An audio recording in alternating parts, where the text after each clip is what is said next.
Japanese have attacked Pearl Harbor by air.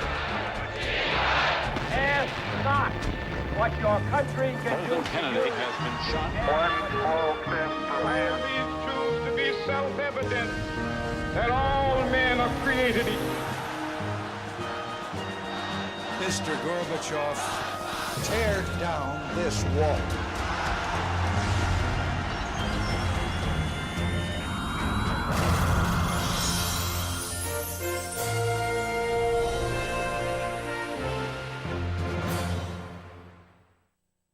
And next, on the Century, we explore the infamous Ronald Reagan assassination attempt.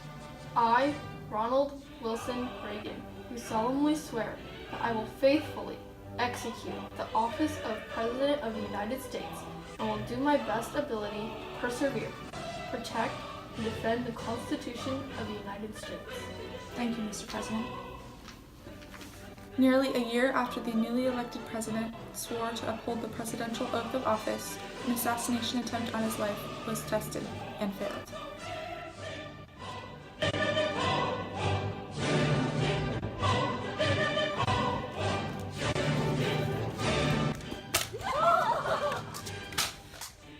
I remember the shots being fired as me and the president walked out of the Washington Hilton Hotel right after he delivered a speech to the AFL-CIO. Once the shots were fired, it was really chaotic because people were shot, including Ronald Reagan, Press Secretary James Brady, Secret Service Agent Tim McCarthy, and Washington, D.C. Police Officer Thomas Delahanty. The president was immediately rushed to George Washington University Hospital, where surprisingly, Reagan was able to walk unattended to the emergency room after being shot inches away from his heart and his left lung. Nancy was at the hospital, and right as President Reagan saw her, he said, "Nancy, I forgot to talk." Which really showed his humorous side in times of distress. Even before entering surgery, Reagan said,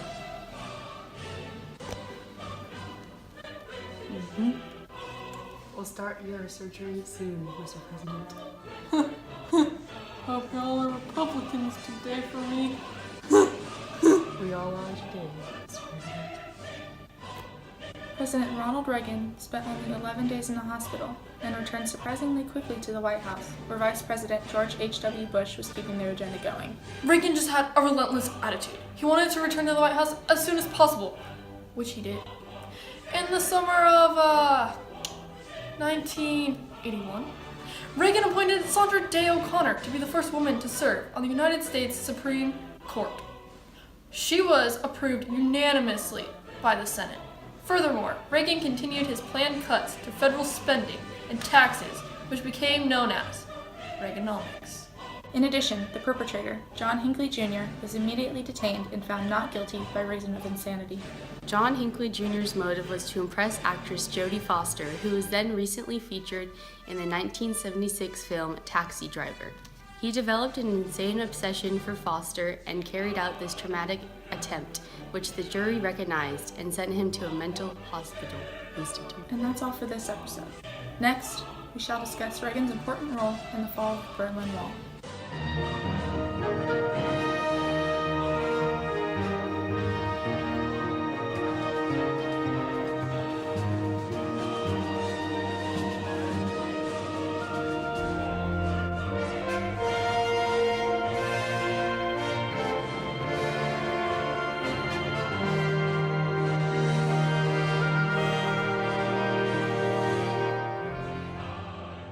Construction of the Berlin Wall began on August 13, 1961, when travel between East and West Berlin was halted.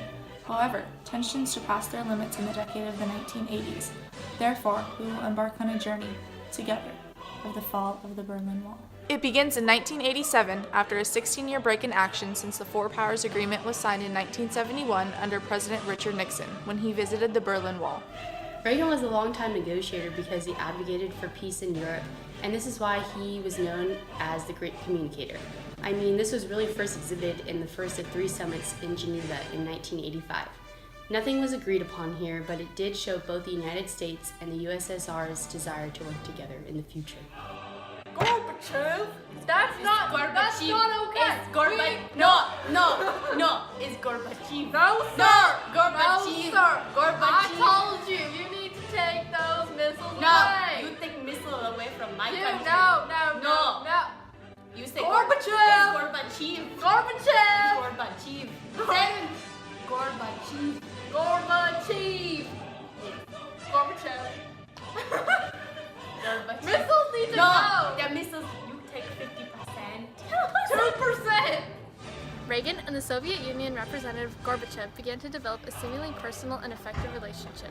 The two met in 1986. However, discourse between them was ineffective with regards to weapon reduction agreements, which ultimately led to Reagan's Strategic Defense Initiative. The Strategic Defense Initiative was Reagan's plan to preemptively destroy any threats from space by lasers. Because of this, it was mockingly dubbed the Star Wars Initiative.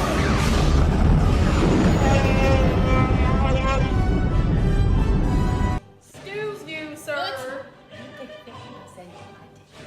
No. I take 75 of yours, 25 of mine out. No, we meet at 50. Halfway. No. No. Ronnie, Gorby? we need to work this out. 50%. General Secretary Gorbachev, if you seek peace, if you seek prosperity for the Soviet Union and Eastern Europe, you should seek liberation. Come here to this gate. Yes? And the Berliners were ecstatic with the success Reagan had with perhaps his greatest achievement, the fall of the Berlin Wall in 1989. Mr. Gorbachev, tear down this wall. Thank you for joining us today. We'll see you next time on The Century.